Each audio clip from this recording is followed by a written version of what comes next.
그리스 고대 그리스의 그 역사에서 아테네와 스파르타가 그리스 반도를 움직이는 중심 도시 국가였죠. 그래서 아테네를 중심으로 해서 위쪽 지방이 여러 잔잔한 도시 국가들이 그렇게 하나 된 것은 아니지만은 그들의 정치들을 유지해 갖고 또 밑에 스파르타를 중심으로 해서 고린도가 있는 그쪽 지역은 또 그렇게 해서 유지가 되었죠. 아테네 도시국가와 스파르타 도시국가가 각각 특징이 있었습니다. 그런데 이들이 연합하여서 무언가를 이룬 적은 거의 없습니다. 역사상 딱 두 번 있었습니다. 그 중에 한 번이 페르시아 대군이 이 그리스 반도로 쳐들어올 때에 그때 아테네와 스파르타 두 중심 도시국가가 연합을 했습니다. 그러다니까 부속 도시국가들도 당연히 자기들의 종주국처럼 행세를 하고 있는 그 도시국을 따라서 연합이 됐겠죠. 아마 페르시아의 대군을 이끌고 그때 들어왔던 페르시아의 왕이 아닥사스다 왕이었을 것입니다. 그래서 들어올 때에 지금 정확한 숫자는 모르겠는데 10만인지 30만인지 하여튼 대군을 이끌고 왔습니다. 그때 스파르타의 군사들이 지형적으로는 아테네가 거기에 가깝지만은 그러나 스파르타의 군사들이 그것을 맡았습니다. 그래서 지형적으로 볼 때 이 페르시아의 대군이 움직이는 이동 경로를 보고 협곡 그 입구에서 이 스파르타의 군사 300명이 수십만의 이 페르시아 대군을 막았었습니다. 그때 이 스파르타의 이 300명의 군사를 이끄는 지휘관이 다른 사람들을 자원하거나 이것을 다 거부했습니다. 스파르타인만으로 싸운다. 그리고 다른 모든 자원하는 자들을 다 물리쳤습니다. 이게 영화화된 게 300이라는 제목을 가진 그 영화입니다. 극화되어진 것이죠.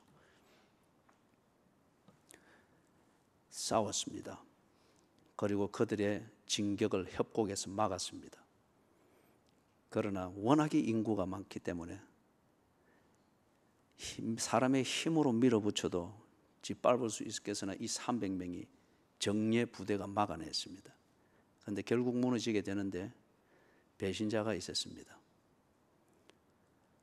처음에는 스파르타 군들을 동조하는 것 같았고 그래 했는데 자기 자신의 감정의 변화로 인해서 아닥사스다 왕 쪽에 붙어가지고 중요한 진입로를 가르쳐주고 앞잡이 노릇을 합니다. 그래서 이 스파르타의 정예 군인 300명이 1차, 2차, 3차를 다 막아냈으나 그 첩자가 가르쳐준 그 아킬레스건 때문에 결국에는 무너집니다. 300명이 다 장렬하게 전사를 합니다. 전쟁으로 보아서는 졌습니다. 페르시아의 군대가 그 협곡을 통해서 물밀듯이 밀고 들어왔고 그들이 원하는 소기의 목적을 이루었습니다. 그러나 이 300명의 스파르타의 정예 부대가 결과적으로 진 것은 아닙니다. 그들의 정신과 그리고 그들이 남긴 장렬하게 전사하는 거기까지 끝까지 투쟁했던 그들의 그 모습을 보면서 군인은 무엇인지, 전쟁에서는 어떠해야 하는지, 그리고 헌신이 무엇인지 이것을 두고 기리는 기념비적인 사건입니다. 사랑하는 여러분, 오늘 읽었던 이 본문 말씀에서 참 위대한 전쟁을 우리에게 가르칩니다. 그래서 전쟁은 전술을 어떻게 펴느냐에 대한 문제죠.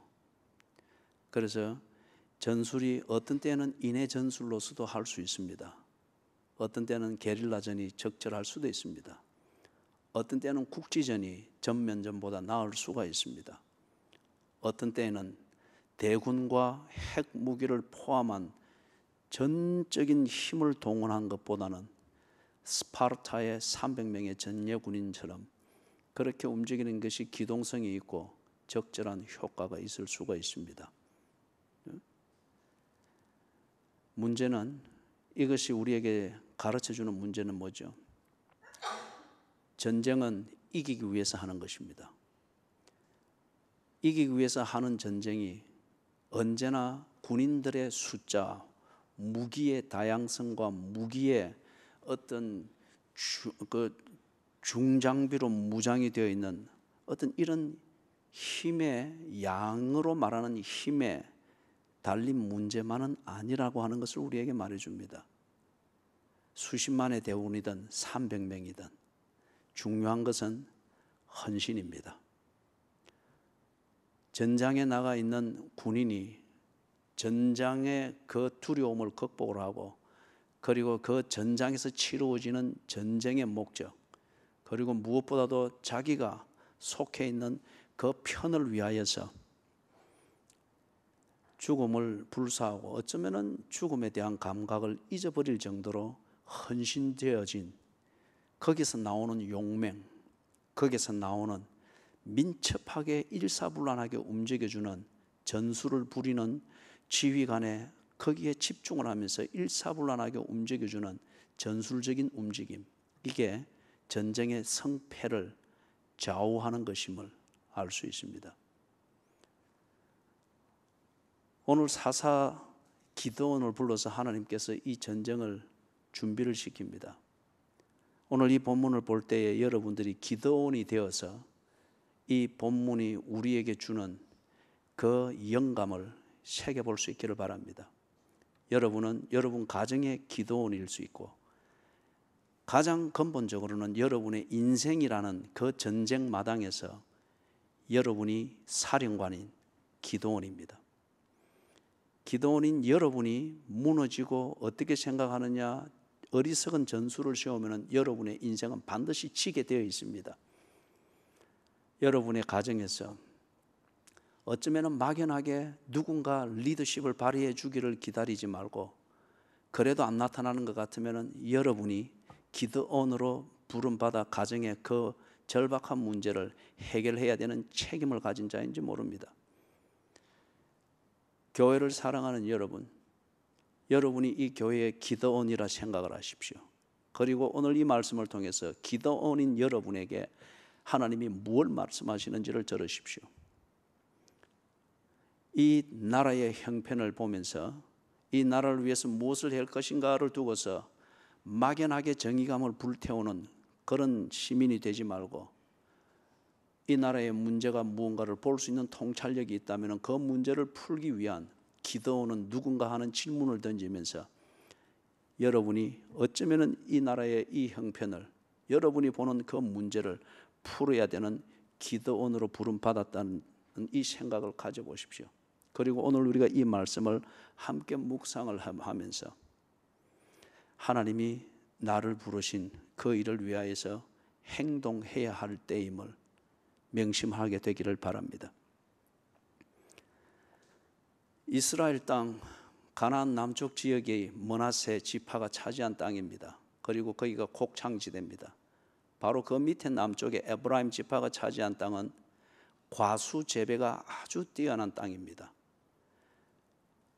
므낫세가 이스라엘 평지를 차지하고 있는 거기서 아주 곡창지대가 되는 거죠.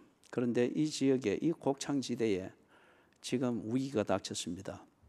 앞에 6장에서 배경을 여러분이 보면은 미디안 족속과 그리고 아말렉 족속 그리고 그 주변에 잔잔한 그들을 동조하는 잔잔한 족속들이 연합군을 이루어 가지고 이 이스라엘 땅을 침입해 왔습니다. 당연히 곡창지대에서 모든 것을 빼앗고 그것을 유린하기 위해서 왔죠. 엄청난 숫자입니다. 성경에서는 정확한 숫자는 말하지 않으나 이 미디안 족들이 타고 다니던 교통수단은 낙타였습니다.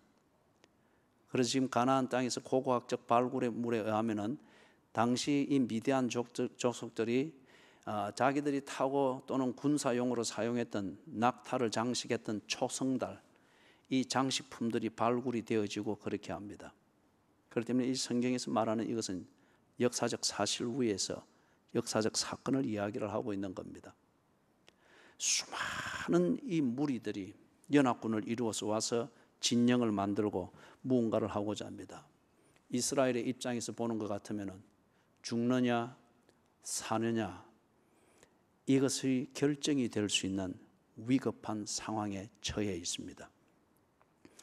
이 위급한 상황이 있을 때에 사람들이 위기의식을 가지는 게 당연히 겁을 집어먹고 그냥 혼비백산하고 발만 동동 구르고 있는 이게 대부분의 반응이죠. 이것은 적이 움직일 필요도 없이 그 길로 스스로 자멸하게 됩니다. 개인도 그렇고 가정도 그렇고 교회도 그렇고 국가도 그렇고 이렇게 하면서 어쩔 거 걱정을 하면서 발만 동동 구르면서 하는 거 그것은 아무 도움이 안 됩니다. 국가의 분위기를 오히려 위기 상황으로 몰아가고 그런 것이 군중 심리를 만드는 신 소재가 되고 그래서 우리가 광우병 촛불 사건이 이런 거짓 하나 던져놔도 온 나라가 국정을 마비시킬 정도로 광우병 촛불 사건이니 무슨 촛불이니 그죠? 죽느냐 사느냐 망하느냐 흥하느냐 회복하여 전진하느냐 아니면 그렇게 반짝거리고 사라지는 별똥별처럼 수치스럽게 끝나느냐 이렇게 결정될 수 있는 중요한 고비들이 개인적인 삶에서도 군데군데 찾아오게 되어 있고요. 한 공동체가 만들어진 것은 목적 때문입니다. 이 목적을 이루는 과정에서 공동체가 이런 위기들을 군데군데 만나게 되어 있습니다. 전진하고 있기 때문에 그렇습니다. 국가도 역시 마찬가지입니다. 이 문제의식을 바로 가지느냐 못 가지느냐 1차적인 관건입니다. 그리고 이 문제의식을 가지고 있으면 이 위기 상황에 대해서 어떻게 대처할 것인가 거기에 대해서 정신을 차리고 뭔가 전략을 짜고 프로세스를 만드는 이게 따라와야 될 관건입니다. 기드온이 일어났습니다. 기드온이 일어나니까 므낫세 지파 사람들이 기드온에게 모였습니다. 그리고 이 므낫세 지파가 있는 이스라엘 평원 주변에 인접해 있는 다른 지파 스불론, 아셀, 납달리 지파들이 같이 연합을 했습니다. 그리고 기드온의 이 리더십 이 아래에 그들이 모였습니다. 지금 이 상황이 어떤 상황이죠? 애국심에 불탑니다. 그리고 정의감에 불탑니다. 무언가를 해야 된다고 하는 열정이 있고 이것이 불탑니다. 그래서 이만큼 행동하게 되었고 모였습니다. 거기에 더하여서 지금 이들에게 뭐가 있는 거죠? 그들이 믿는 여호와에 대한 신앙의 확신이 있습니다. 하나님이 나를 부르셨다. 우리를 부르셨다. 6장에서 사사 기드온이 하나님의 부르심을 받고 확인하는 그게 6장에서 쭉 설명이 되어져 있습니다. 이거는 하나님이 기뻐하는 뜻이다. 이거는 하나님이 원하시는 것이다. 나름대로 이 확신이 있습니다. 그런데 여러분 여기까지는 웬만한 사람도 할 수는 있습니다.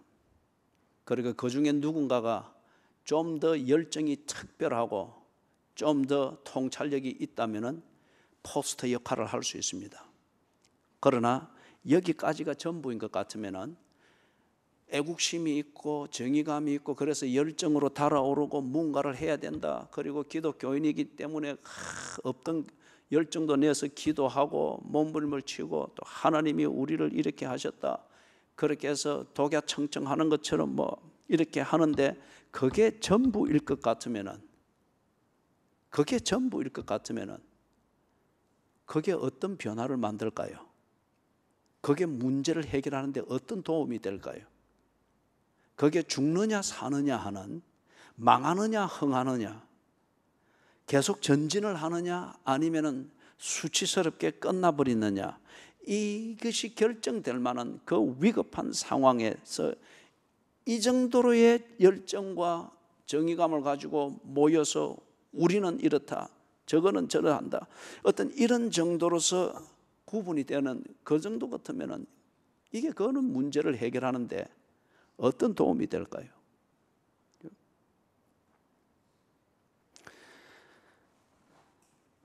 예수님께서 세례 요한이 잡혀서 감옥에 갇힌 것을 소식을 들었죠. 그때 예수님이 그 소식을 듣자마자 대중 앞에 자기를 드러냈습니다. 그리고 예수님의 사역을 공개적으로 했습니다. 예수님이 자기의 때가 왔다고 했습니다.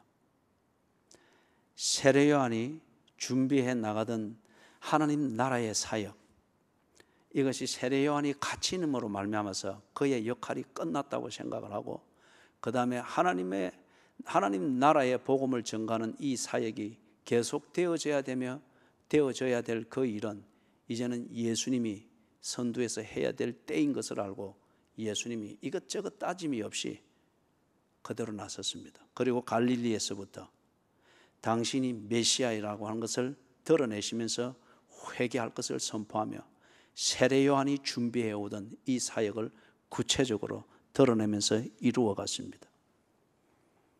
만약에 예수님께서 당신이 이 땅에 온 메시아라고 하는 자의식을 가지고, 그리고 하나님 나라가 확장되어야 된다는 간절한 염원을 속에 품은 채, 그러나 여전히 목수의 아들로서 효자 소리 들으면서 가정에 충실하다는 이 착하다는 청년이라는 소리를 들으면서 그렇게만 처신하고 어떤 행동도 취하지 못했다고 하면은 오늘 기독교는 세워지지 아니했습니다.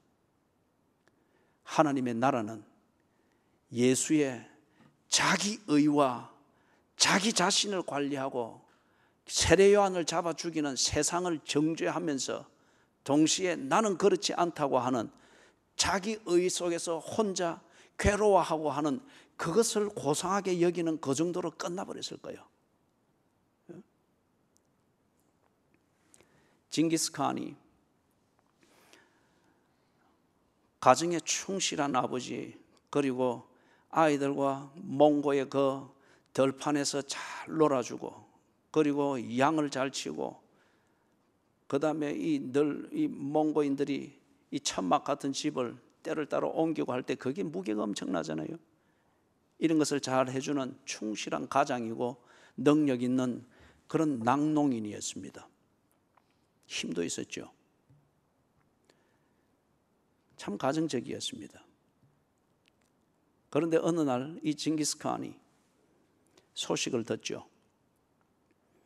아주 적대적인 무리들이 일어나가지고 힘을 규합해서 몽고의 이 민족 자체를 흔들어 놓는다는 어떤 이런 위기를 듣게 됩니다.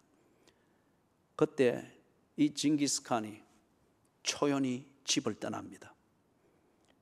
대의를 위하여서 이미 자기에게 익숙해 있고 그것으로 인해서 좋은 평판이 있고, 그대로 가면은 뭐 역사에 큰 이름은 못 남길지라도 좋은 가장이었고 좋은 남편이었고 좋은 아빠였다고 하는 것은 누구나 듣기를 원하고 그 정도 하면 됐다고 여길 수 있는 거죠.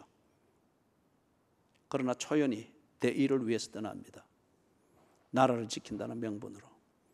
그리고 그가 역사를 통해서 우리가 알고 있는 징기스칸이 됩니다. 만약에 징기스칸이 그런 나라의 위기를 들으면서도 초연히 가족을 떠나고 자신에게 익숙해 있고 이미 평판이 나 있는 안정된 그 삶을 초연히 떠나는 결단을 못했다고 하면, 그리고 그런 행동으로 옮기지 못했다고 하면 원나라도 없었을 것이며 징기스칸도 없었을 것입니다.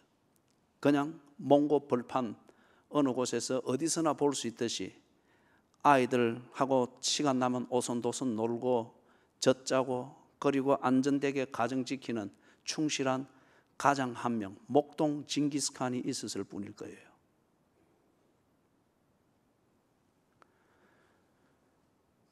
여러분의 인생에 대하여서, 여러분의 가정 안에서, 그리고 여러분이 섬기는 교회 내에서, 그리고 우리가 몸담고 있는 이 국가에 대하여 어떤 문제의식을 가지고 있습니까? 그 문제를 만드는 자들과 동조하지 않기 위하여 여러분들이 어떤 열정을 태우고 있습니까? 그리고 그 열정을 통하여서 여러분이 어떤 행동을 취하고 있습니까? 행동하지 않는다고 하는 것 같으면 당신의 정의감은 위선입니다. 그 행동이 없었다면 우리가 알고 있는 징기스칸은 없었습니다. 그 행동이 없었다면 오늘 우리가 믿는 예수는 없으며 기독교는 없었을 것입니다.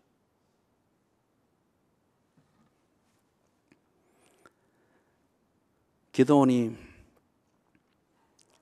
행동으로 옮깁니다. 행동으로 옮기기 위하여서 먼저 확인을 합니다. 여러분들이 잘 알고 있는 것, 기드온의 양털 시험이 있죠. 이걸 여러분이 신비한 그러한 감각으로 읽을 것이 아니고 지극히 일상적입니다. 이걸 우리 버전으로 정리를 해보면 이렇습니다. 기드온이 돌아보니까 지나온 모든 날들에 있어서 하나님의 은혜가 아닌 게 없습니다. 지금과 같은 위기가 지난 날에 없었던 게 아닙니다. 그런데 산 같고 강 같고 절벽 같은 그 굽이굽이 돌아가는 위기들이 지난 날에 자기 개인사에, 자기 가정사에, 자기 이스라엘의 국가의 역사에 언제나 있었습니다. 그런데 힘들어서나 다 극복을 하면서 지금에 이르러 있는 것, 하나님의 은혜였습니다. 약속하셨고 이스라엘은 위기 상황 때마다 약속을 잊었으나 약속하신 하나님은 그 약속에 신실하게 그렇게 행동하시는 하나님으로 인하여 그들이 지금까지 지내왔습니다. 과거라는 양틀에 하나님의 은혜와 신실하심이 촉촉히 젖어 있습니다. 그리고 기드온이 앞을 봅니다. 미래라는 이 양틀을 꼭 짜보니까 과거에 역사하셔서 오늘을 있게 하신 바로 그 하나님의 은혜, 이거 말고는 내일에 대한 해답이 없는 겁니다. 살아가야 될 날이 있는데 그 날들에 대한 해답이 사람의 숫자도 아니고 무기의 종류도 아니고 사람들이 분위기를 만들어내는 그 이상 아무것도 해내지 못하는 열정이나 말뿐인 정의감, 이것도 아니더라 이거요.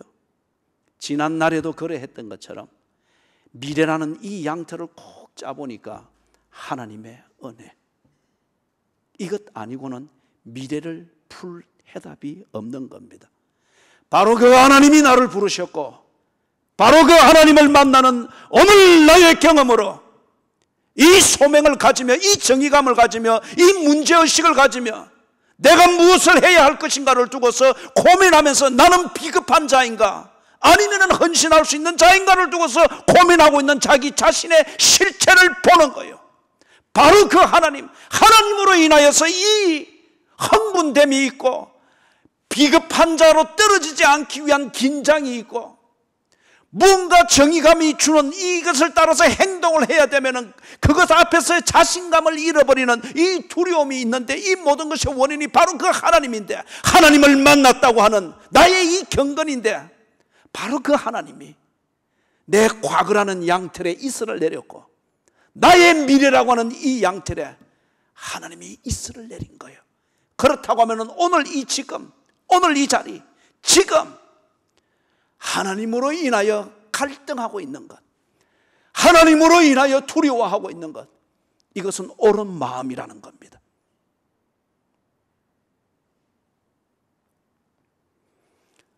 행동합니다.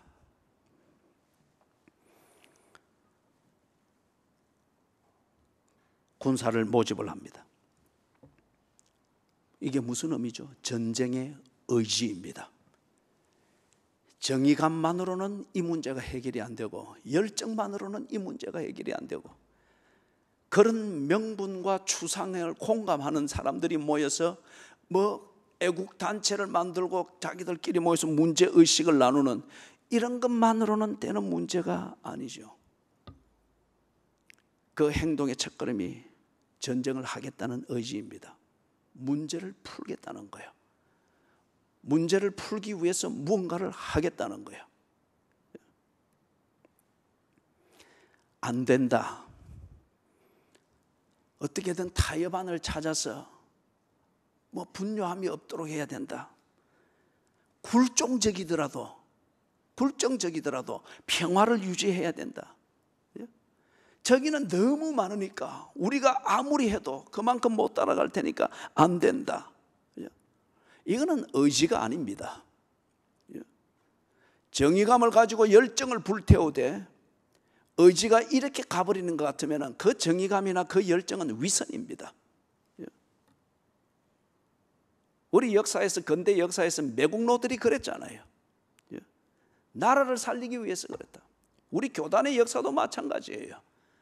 교회를 지키기 위해서 신사에 참배를 했고, 교회를 지키기 위해서 신토이즘에 그렇게 빌었다. 얼마나 굴종적인 걸 느꼈는지 모른다. 그러나 교인들을 생각하고 교회를 안전하게 지키기 위해서 우리가 미소기 바라이를 하고, 그리고 신토에 절을 하고 일제가 원하는 대로 해주었다. 그들의 정의감을 그렇게 표현을 합니다. 그런데 기드온이 지금 다릅니다. 전쟁을 하겠답니다. 그리고 돈키호테식으로 전쟁을 하는 것, 이거는 자기 정의감으로 불태우고 지 이름 남기는 것밖에는 안 되는 거죠.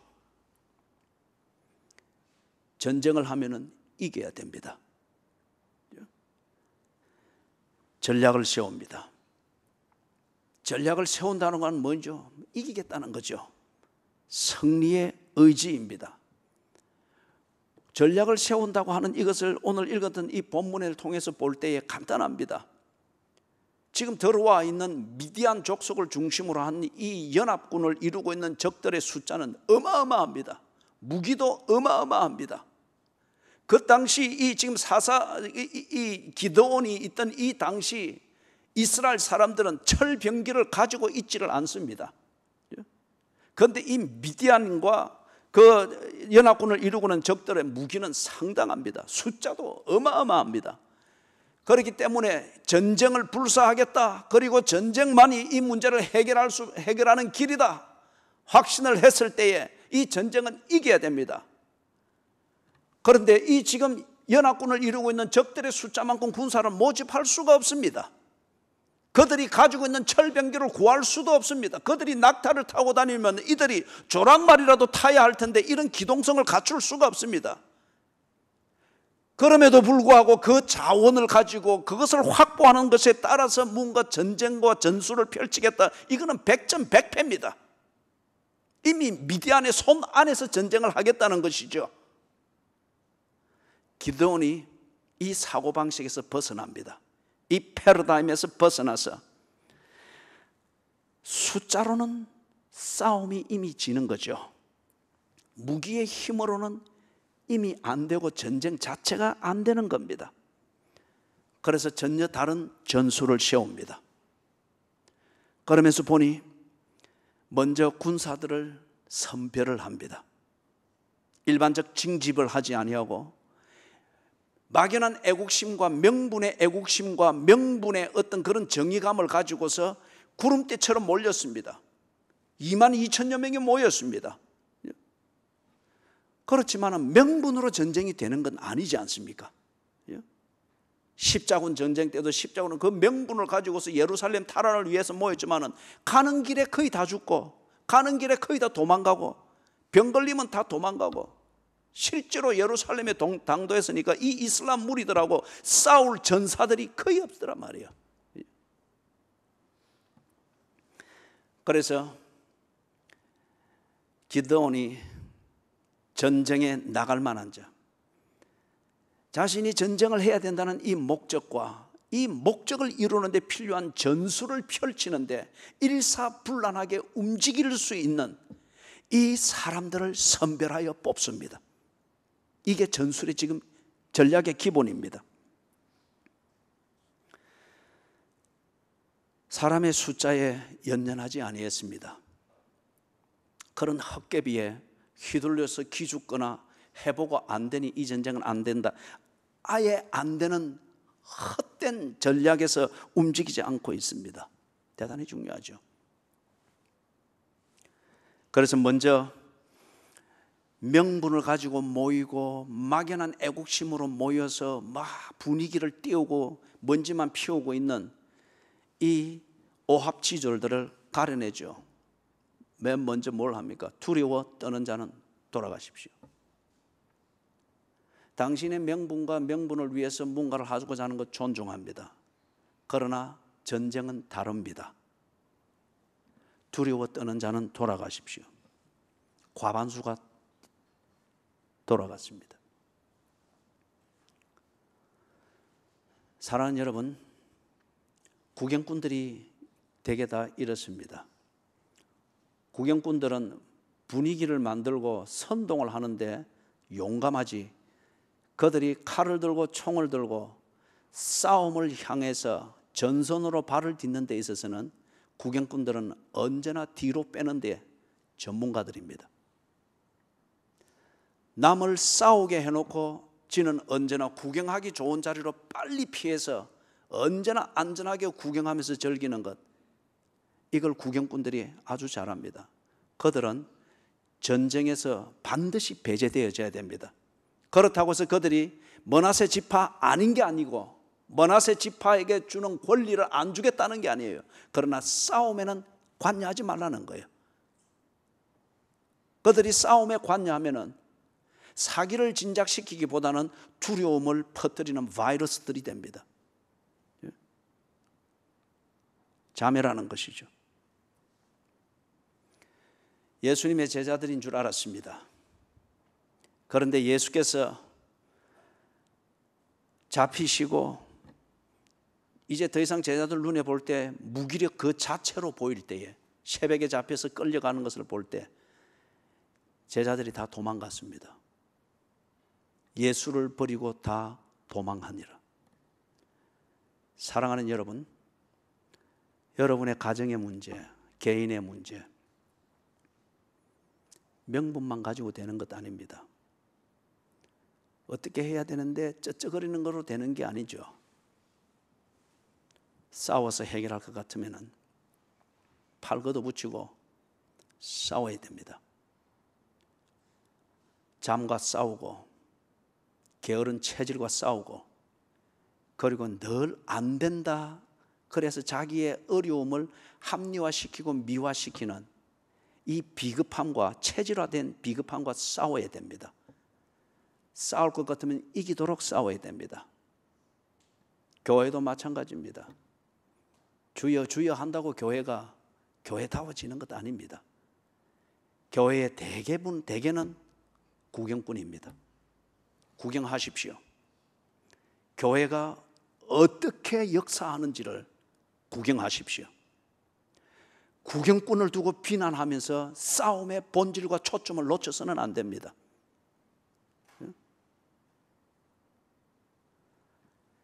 구경꾼의 분위기에 휩싸여서 주의 부르심이 분명한 나의 전사됨, 나의 헌신을 그런 식으로 허트려서도 안 됩니다. 구경꾼일 것 같으면 이 싸움에 개입하지 마십시오. 그러나 당신은 이 교회의 존귀한 교인입니다. 지켜보십시오. 누가 싸움을 지휘하고 있는지, 누가 이 싸움에서 승리를 만들어내는지, 그리고 그 싸움의 가치와 위대함이 어디 있는지 당신이 보게 될 겁니다. 그때는 구경꾼의 자리에서 내려와서 당신도 300명 중에 한 명이 될 것입니다. 국가도 역시 마찬가지입니다. 시민은 국가가 흘러가는 그 스트림을 구경하고 있는 자들이 아니고, 시민은 국가를 위해서 싸워야 되는 전사들입니다. 가장 중요한 무기가 선거권입니다.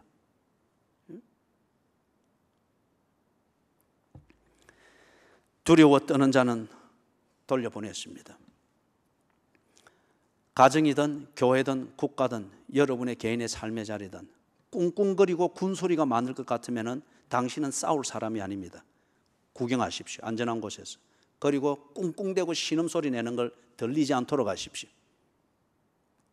구경을 진지하게 하십시오.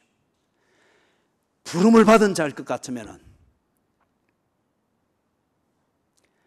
막연한 명분과 정의감이 아니라 이것이 내가 할 일이고 이것은 내가 풀어야 되며 하나님께서 나의 과거뿐만 아니라 나의 미래에 하나님의 은혜가 아니면 안 된다는 이 이슬을 내려준 것이 꾹꾹 짜볼 때마다 분명한 것 같으면 구경꾼의 분위기에 휩싸여 가지고 자꾸 안위만 구하지 말고 헌신을 준비하십시오.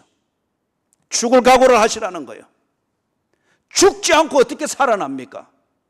죽지 않고 어떻게 가정이 살아납니까? 죽지 아니하고 어떻게 내가 갱신이 되어지고 계획이 될 수가 있습니까? 죽고자 하는 자는 살 것이니라.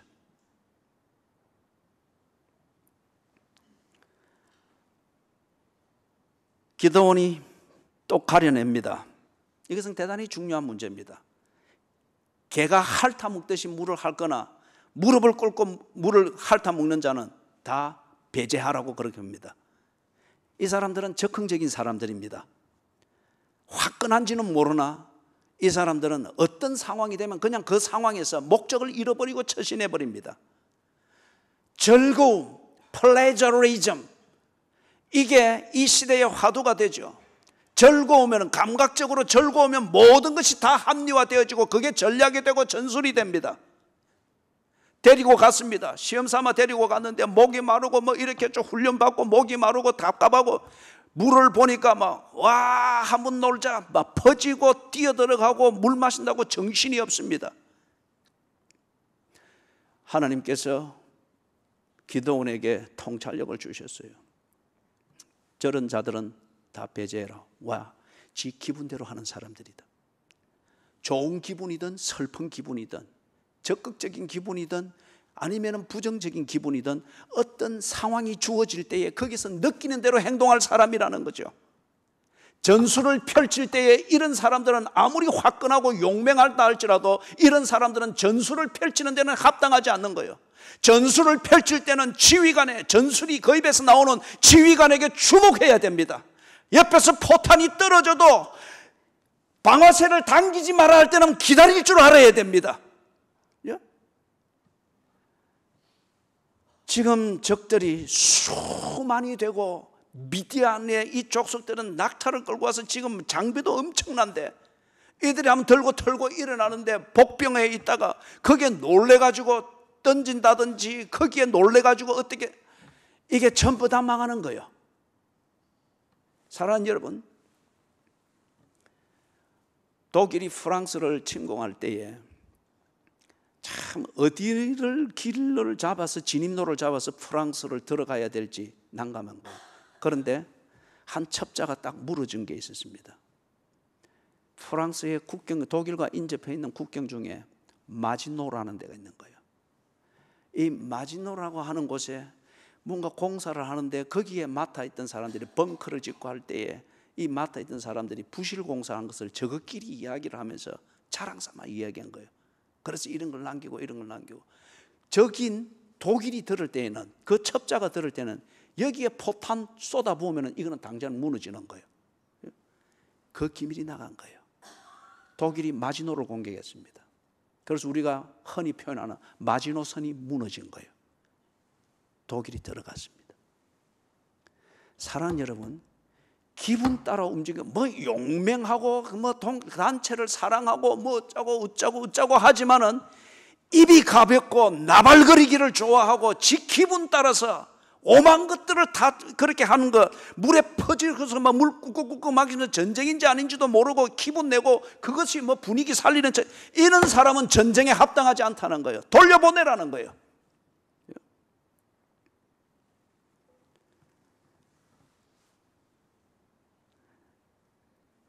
바울이 디모데에게 편지를 쓸 때 참 아픔을 하나 표현하는 게 있죠. 살짝 지나가면서 바울 곁에 아무도 없는 것을 이야기하면서 그 중에 누구를 특별히 거론합니까? 데마. 데마는 세상을 사랑하여 갔다고 했습니다. 이 데마라고 하는 사람이 바울과 오랫동안 동행을 한 게 분명합니다. 고생을 같이 했어요. 그래서 많이 믿었고 의지도 되었는데 결국 데마가 즐길 수 있는 기회가 있고 가능성이 있는 것이 있을 때 그냥 그대로 가버린 거예요. 사랑하는 여러분, 기분 파를 믿어서는 안 됩니다. 화끈한 사람을 믿어서는 안 됩니다. 즐길 때는 화끈한 사람이 좋습니다. 그러나 뭔가 의미 있는 목적을 위해서 과정을 겪어가는 이 전술을 부릴 때는 그런 사람과 벗을 해서는 안 됩니다. 물을 만나면 엎어져서 거기에 취해버릴 사람이에요. 기분 좋으면 지 있는 것 다 불어버릴 사람입니다. 교회도 목회를 해볼 때 그래요. 이게 때로는 적과의 싸울 때, 어둠의 세력과 싸울 때 전략이 필요합니다. 근데 이거 조금 자기 개인적인 기분이 좋거나 뭐 은혜 좀 받았거나 아니면 교회를 보는 거기에 어떤 흥분이 있을 때 오만 데 가서 다 불어버리는 거예요. 오만 데 가서 다 불어버리는 거예요. 그거는 여러분 교회 자랑이 아니고 여기 우리 빈 약점이 있으니까 이쪽으로 공격을 하면 다 무너집니다. 그것과 같은 거예요. 그리고 구분을 하는데 세 번째 보니까 손으로 물을 떠서 핥아 묻는 자, 그들을 데리고 가라. 이 사람들이 어떤 특징을 가지는 거죠? 신중합니다. 물을 안 먹을 수 없죠.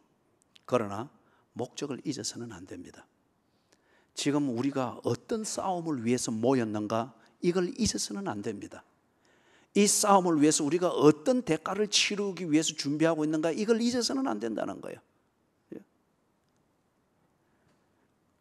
목적에 집중하며, 그리고 이 목적을 위하여서 사령관 기드온이 어떤 전술을 펼치는가 언제나 집중하여 그것에 따라서, 전술에 따라서 일사불란하게 자기의 위치를 지키고 자기의 역할을 하고 주어진 임무에 집중할 수 있도록, 때로 물을 못 먹는다 할지라도 전술이 흐트러지지 아니하도록, 짠 전략이 흐트러지지 아니하도록 신중하여 집중하여 처신할 수 있는 이 사람들이 지금 중요한 전술을 펴야 되는 이 전쟁에 합당하다는 거예요.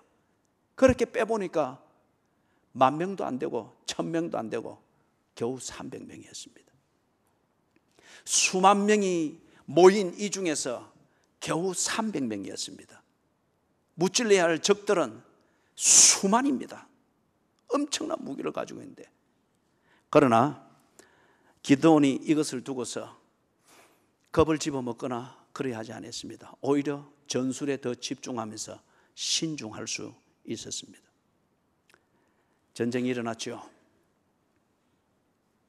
전쟁을 하는 그 전술을 펼치는 그 내용을 8절, 9절 이하에서 읽어보니까 그렇습니다. 기드온이 이 전술을 위해서는 300명이 적당했습니다. 그리고 사방으로 밤중에 흩어져 있더라도, 거리를 두고 흩어져 있더라도 이런 사람이어야 전술을 펴는 그 한 사람의 입에서 나오는 것을 들으며 일사불란하게 움직일 수 있는 것이 분명합니다. 그 뒤를 읽어볼 때에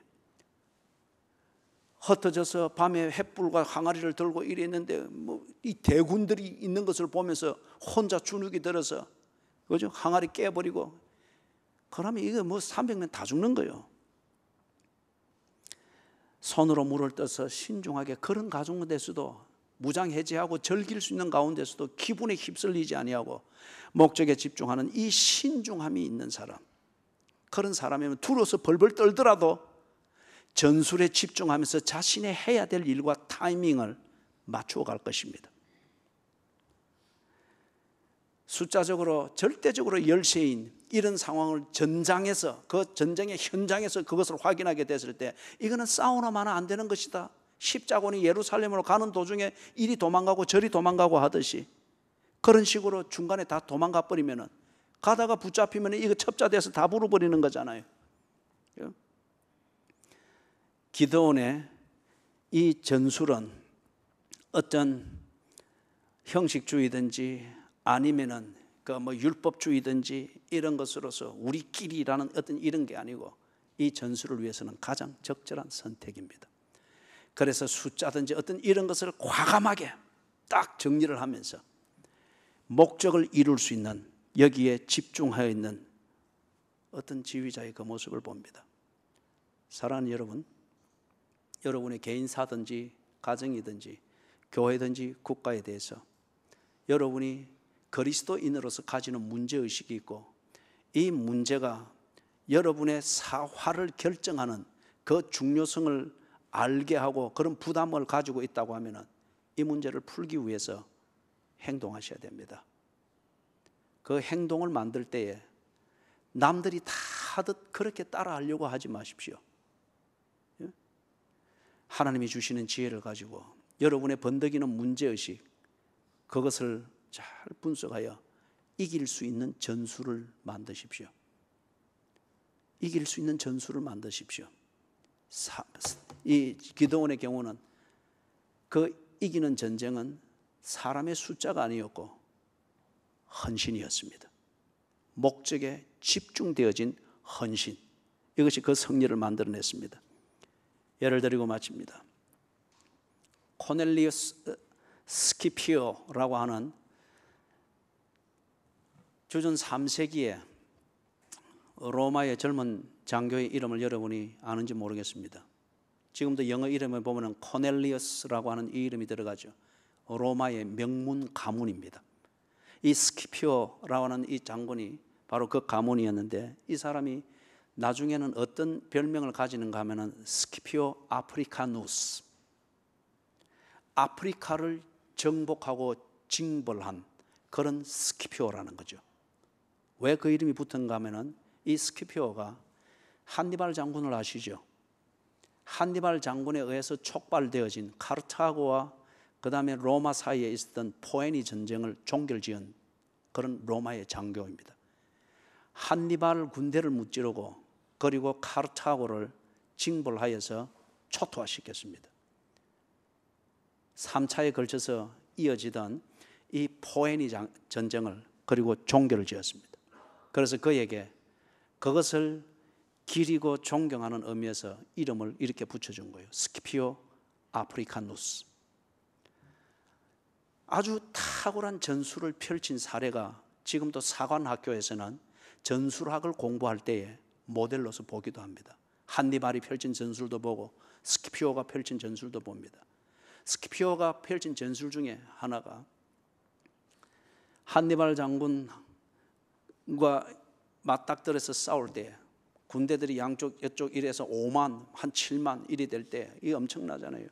그런데 한니발 장군 쪽에서 전술을 펼칠 때는 항상 코끼리 부대를 동원합니다.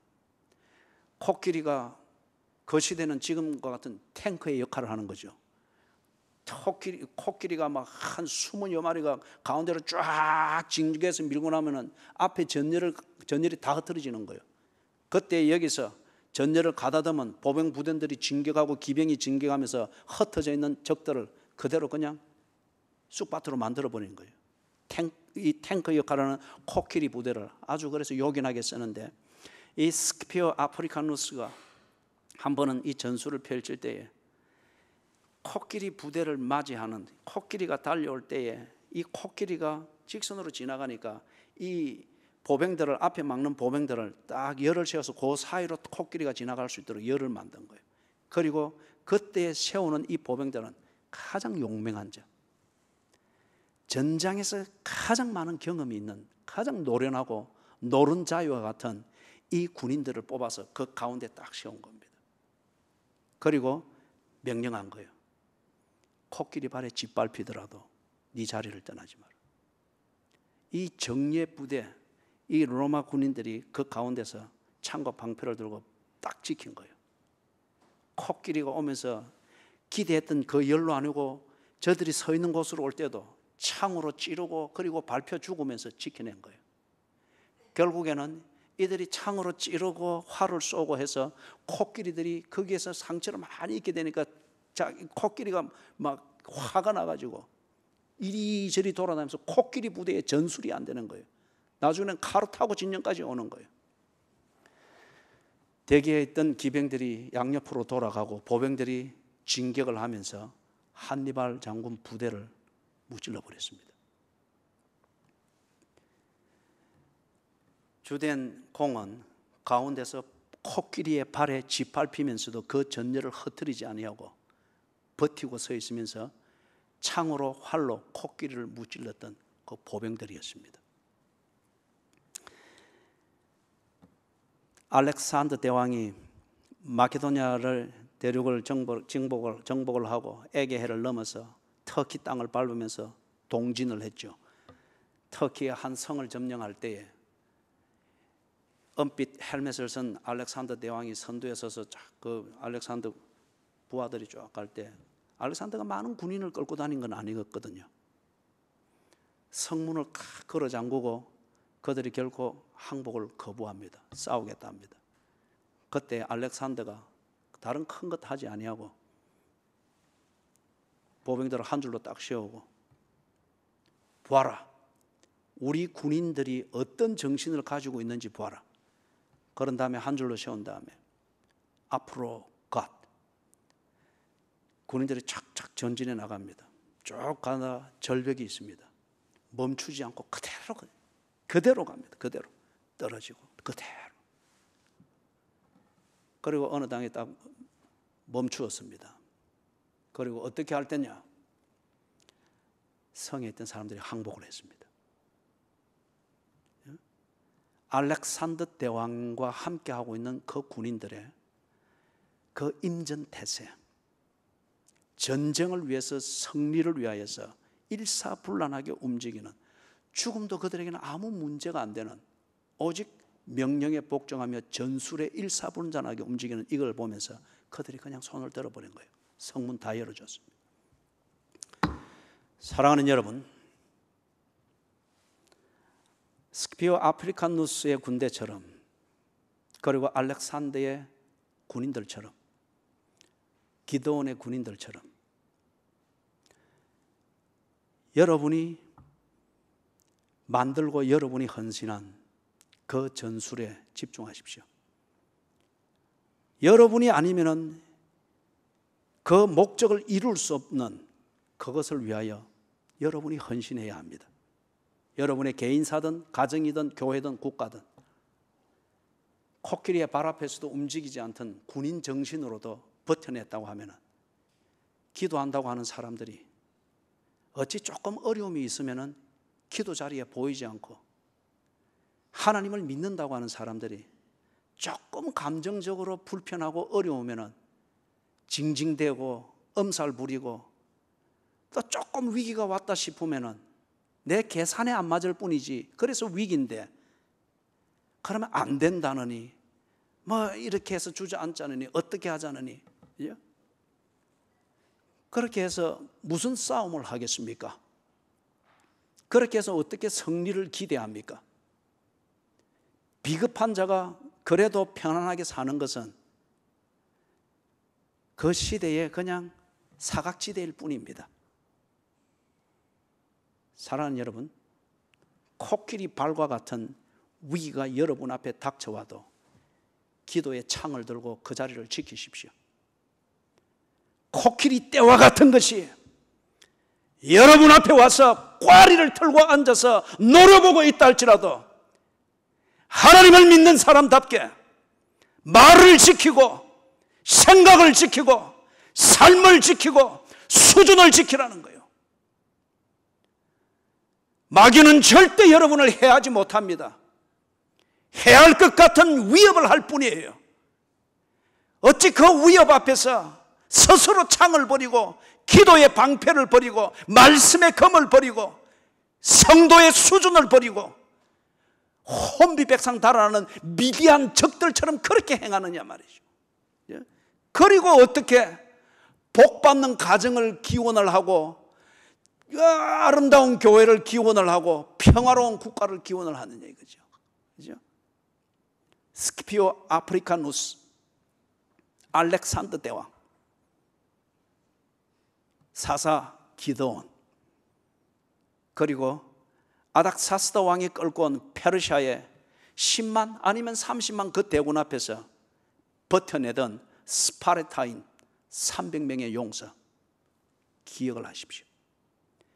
우리는 그들보다 더 분명한 무기가 있고 분명한 사령관이 있습니다. 하나님.